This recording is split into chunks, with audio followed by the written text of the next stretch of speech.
Тобақан, Тасбархан деп те атаған ежелгі түркі қағанатының 4-ші қағаны.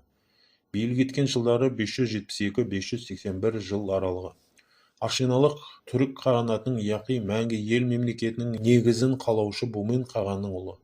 Тобақан билік құрған кезде қағандық едәуір күш-қуат жинады. Оның аумағының ұлғаюы көптеген реформаларды жүзеге асыруды талап етті.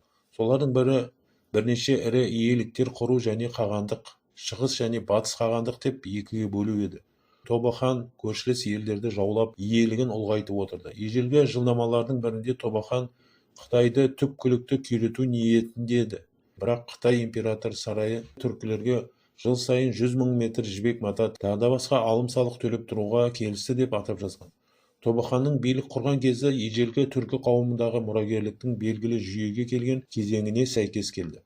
Ағылшын тарихшысы Генри Ховард өзінің 1876 жылы History of the Mongols from the 9th of the 19th century атты шығармашылығында Тобақанды Шыңғысханның арғы атасы санап, Моңғол империясын Түркі империясына жатқызған болатын. Қырғыз елінің дәстүрлі эпосы саналатын Манас дастанында Тобақанды Сарытаздың арғы атасы деп дерек қалдырған.